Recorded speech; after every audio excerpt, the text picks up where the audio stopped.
Bonjour les amis de la Résistance, vous êtes avec les Gilets jaunes constituants, pays du Rocroi, pays de Beauce, avec le syndicat Gilets jaunes, avec d'autres collègues Gilets jaunes. Nous sommes à Bastille, nous sommes le 20 novembre 2021 et nous sommes avec le citoyen André Bellon, ancien député socialiste Alpes de Haute-Provence, c'est ça? Pendant 12 ans, polytechnicien, administrateur de l'INSEE pendant 45 ans et ancien président de la Commission des Affaires étrangères de l'Assemblée nationale. Et marseillais aussi. Et, j'y tiens. Et président de l'association pour une constituante.fr. Le thème, c'est les partis politiques. Vous les avez connus de l'intérieur, et pas qu'un peu. C'est quoi? Ça sert à quoi et à qui? Et l'interview va être faite par notre collègue de la Beauce. Bonjour André Bellon. Bonjour. Donc voilà, on va en ces temps de campagne présidentielle ou de pré-campagne présidentielle. Ce qui est intéressant, c'est de revenir à l'essentiel. Donc on va commencer par la première chose. Donc c'est quoi un parti politique? Alors je pense que vous parlez des machins qui occupent l'espace politique voilà, en ce moment. Hein. Et des médias. Bon, pas du principe que pourrait être un parti politique, c'est-à-dire une association de citoyens qui sont associés dans un but social particulier. En toute transparence, avec des mandats impératifs. Non mais les partis politiques, donc les partis politiques tels qu'ils sont aujourd'hui, appelons un chat, ce sont des appareils pour faire élire un président de la République. D'accord. Et c'est la conséquence d'un système institutionnel qui fait que la clé de voûte de tout le débat politique, c'est l'élection présidentielle. Du coup, tout autre débat est secondaire. Donc, oui, il sert à amuser la galerie éventuellement, mais l'essentiel, c'est on fait élire qui? Le problème étant qu'une fois qu'il est élu, comme il n'y a aucune garantie contre lui, parce qu'il peut y avoir dissolution de l'Assemblée, mais il ne peut pas y avoir dissolution du président. Exactement. Et oui, non, mais ça aussi, c'est un changement institutionnel majeur. Bon. Dans l'histoire de la République, au départ, il y avait bien l'idée que les partis, c'était des associations de citoyens. Bon, point final. Bon. Et il y a des gens... Normalement représenter une idéologie. Qui représentaient un projet, en tout cas. Bon. Des principes, donc une idéologie, des principes et un projet. Et il y a des gens qui ont très bien défini ça. Moi, je cite souvent Léon Gambetta, qui me paraît un personnage assez important dans le début de la Troisième République. Bon. Cela étant, on n'en est plus là aujourd'hui. Aujourd'hui, il y a toujours des citoyens qui cherchent à faire des associations dans un but politique et social. Mais si on veut répondre à la question que vous évoquez, c'est-à-dire c'est quoi un parti, on ne peut pas éviter la question des institutions. Parce que sinon, c'est quoi un parti dans le cadre des institutions? Mais donc c'est un appareil pour fabriquer un président de la République. Bon, et c'est pour ça que nous, en tant qu'association pour une constituante, notre idée sur la présidentielle qui arrive est de proposer un bulletin de vote sur lequel il y aura marqué « Moi, je préfère l'élection d'une constituante ». D'accord. Ben oui, on est logique. On est logique. Parce qu'on pense qu'il faut dépasser cette question-là. Ce qui ne veut pas dire qu'il n'y aura pas d'autres institutions. Mais ce qui veut dire aussi que nous respectons les citoyens, et en particulier, parce que je sais que ce débat existe dans des tas d'endroits, le suffrage universel, mais pas tel qu'il est exprimé par ce système, mais tel qu'il doit se reconstituer autour d'un autre système qui reconnaît la souveraineté du peuple. Donc là aujourd'hui, on se situe, si on décrit ce que vous venez de dire, en fait, on a des écuries qui les partis, c'est uniquement ça aujourd'hui. Leur poulain pour avoir le pouvoir, oui, et derrière, un pouvoir qui masque les réels enjeux, les réels pouvoirs qui sont encore bien au-dessus, la finance, l'oligarchie qui est derrière et qui mène les ficelles. Donc là, on perd complètement le pouvoir par le peuple pour le peuple. Et donc c'est là. Ça, il y a un certain temps que la question ne se pose plus vraiment en ces termes. Bon, mais une autre question qui se pose avec maintenant le président actuel, c'est que si je reprends l'article 3 de la Constitution actuelle, la souveraineté nationale appartient au peuple, Hein, c'est bien marqué dans l'article 3. Bon, ça veut dire nation, peuple. Alors que veut dire souveraineté européenne, qui est le thème favori du président actuel? Oui, mais notre président actuel, il a été Young American Leader, il est Young Global Leader, et donc on connaît ses origines. Donc, non, mais on sait pourquoi. On peut avoir des doutes sur sa volonté de servir la nation. On peut critiquer le président actuel sur des tas de trucs, on pourra en rajouter encore pas mal. Il n'empêche que le concept de souveraineté européenne n'a pas de sens dans le cadre institutionnel théorique. Bien sûr. Ah, c'est tout. Qui finance les partis politiques? Parce que ce sont quand même, on voit Solferino, c'était un beau bâtiment. Hein. Est-ce que c'est les cotisations des adhérents ou comment ça se passe en fait? Ah ben, théoriquement, alors d'abord il y a eu beaucoup de changements. Hein. À l'origine, c'était chaque parti a ses cotisants et ses financiers. Après, il y a eu la question qui me paraît d'ailleurs assez légitime, que tout ça soit transparent, mis sur la place publique et qu'on sache exactement qui paye quoi. Bon, ça c'est pas absurde pour le coup. Bon. Le problème c'est quand il y a eu financement public, moi je ne suis pas sûr, je vois bien pourquoi on l'a fait, je ne suis pas sûr que ce soit un progrès. Parce que d'une certaine façon, c'est un système extraordinairement conservateur. Parce qu'on finance ceux qui existent et ne peuvent exister que ceux qui sont financés. Donc on tourne en rond. Il n'y a pas possibilité de renouvellement dans ce système-là. Et on favorise les gros partis. Parce que et on favorise. Oui, évidemment. C'est conservateur, par nature. Ça coûte cher un parti. Parce qu'il y a les affiches, il y a les camionnettes, il y a les locaux, il y a les permanents, etc. Oui, ça c'est pas donné, oui, effectivement. Et puis il y en a qui ont fait leur profession.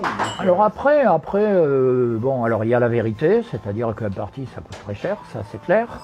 Après, savoir qui vérifie la comptabilité, comment c'est fait, qui finance, etc., etc. Bon. Puis après, il y a la question des élections.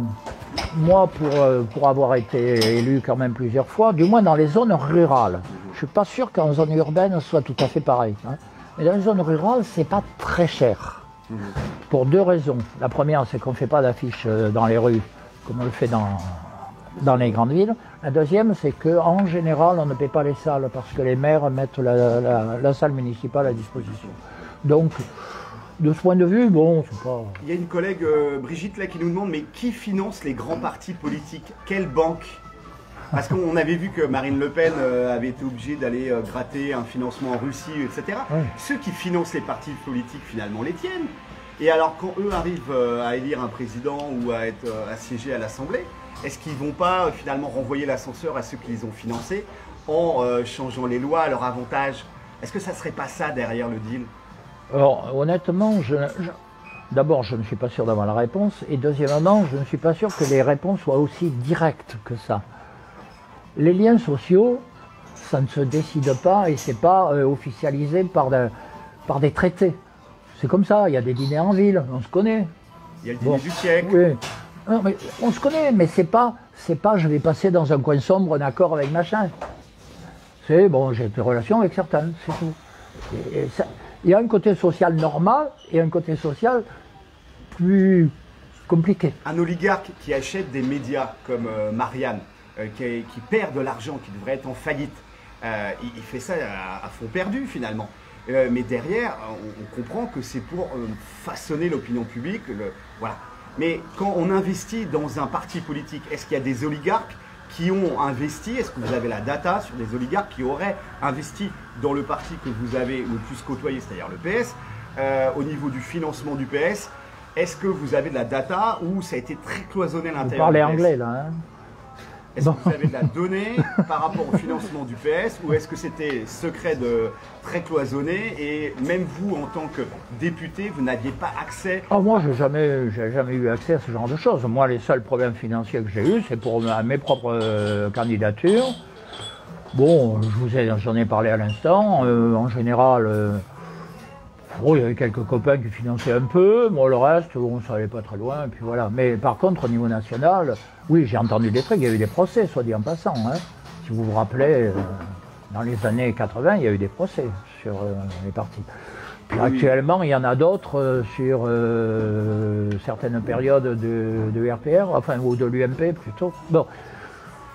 Donc derrière, c'est le trafic d'armes, c'est du trafic d'influence. On n'a aucune idée. Non, mais Eva Joly, l'Angola Gate, etc. Il y avait quand même des histoires. Alors, oui, droite, bien gauche, sûr. on s'en fout. Hein. On sait très bien que c'est pour diviser le peuple et que derrière, c'est toujours l'oligarchie qui tire les mains. Moi, ce qui me pose plus problème, je ne dis pas que c'est négligeable, c'est question financière. Je dirais que j'ai peut-être tort, hein, et je le considère plutôt comme le produit fatal d'un système qui lui-même est pervers. À savoir, à partir du moment où la seule chose qui compte, c'est l'élection présidentielle, qui coûte alors vraiment un max, hein, il est évident qu'il y aura ces problèmes. Et que donc la question, c'est la cause, c'est pas l'effet. Et la cause, c'est le système qui repose uniquement sur l'élection présidentielle. C'est pour ça que, bon, et nous, si vous suivez notre site, vous allez le revoir pendant pas mal de fois, des articles. Et on a même fait des scénettes. Non à l'élection présidentielle, oui à l'élection de constituante. On a même fait des scénettes avec des copains acteurs qui se renvoient la balle. Oui, tu es sûr faut voir. Enfin bon, les trucs habituels, quoi. Bon, c'est pas les scénarios du siècle, hein, mais ça dit bien ce que ça veut dire. Bon. Au-delà du jeu de pouvoir, est-ce que on peut aussi dire que de par cette élection présidentielle où on a une guerre, on a perdu les idéologies et donc on a une élection sur une personne et que les gens se retrouvent plus dans une idéologie. Bien sûr, la présidentielle, certains disent une course de petits chevaux. Voilà. C'est pas faux. Et donc, par voie de conséquence, c'est celui qui met le plus d'argent sur la table, donc qui a le plus de visibilité médiatique, en fait, qui remporte. Alors, il y a le rôle des médias sur lesquels il faudra revenir un jour, mais là, bon, c'est un sujet en soi. Hein. Bon. Moi, je persiste. Ce qui m'ennuie le plus, d'abord, la présidentielle rend fou. Bon. On est d'accord. Alors là, elle rend fou, c'est pas possible. Enfin, regardez le nombre de candidats, moi j'en ai recensé au moins 50. Hein. Bon, en multiplié par le nombre de maires, vous verrez qu'il y a un peu de chance qu'ils soient tous candidats. Bon, mais elle rend fou, et en plus, je persiste à penser, et ça c'est pour moi un sujet fondamental, elle détruit l'idée du suffrage universel. Et c'est pour ça que tellement de gens veulent le remettre en cause. Mais c'est pas la faute du suffrage universel, c'est la faute de la présidentielle. Bien sûr. Qui casse complètement la logique même du suffrage universel, qui fait que chaque citoyen a un rôle. Chaque citoyen est acteur, chaque citoyen est une part de la souveraineté. Alors après, il faut voir comment on l'exprime. Et ça, c'est le problème institutionnel, bien entendu. C'est quoi les institutions? Il faut que... Je pense que ça commence à progresser quand même, cette idée que le fondement de la crise est institutionnel. Bien sûr. Bon, ce n'était pas le cas il y a 10 ans. Une chose qui a aidé, enfin si je peux dire, c'est le référendum de 2005. Ça, incontestablement, le suffrage universel a été bafoué. Et ça m'énerve quand certains disent, comme il est bafoué, il faut le supprimer. Ben non, justement, il est bafoué, il faut le remettre. Bon. Moi, j'ai fait la campagne contre le traité constitutionnel européen. C'est le plus grand rassemblement populaire que j'ai jamais vu. Extraordinaire. Extraordinaire. Sans doute le plus grand depuis la Libération. Et il y avait des réunions, moi je me rappelle, je cite toujours ça, à Limoges, où on nous avait donné une salle assez pourrie, 1% de la population. On n'a jamais vu ça. Ce qui démontre que le peuple est éminemment politique. Et que, absolument. Quand on nous dit que le peuple ne s'intéresse pas à la politique, ce n'est pas vrai. Quand on lui donne un véritable enjeu, qu'il est conscient qu'il y a un enjeu, il se mobilise. Exactement. Bien sûr, et il ne se trompe pas en général. Vive la souveraineté du peuple. Et on retient une chose, non à l'élection présidentielle et oui à la constituante. Voilà. C'est honneur, les gars.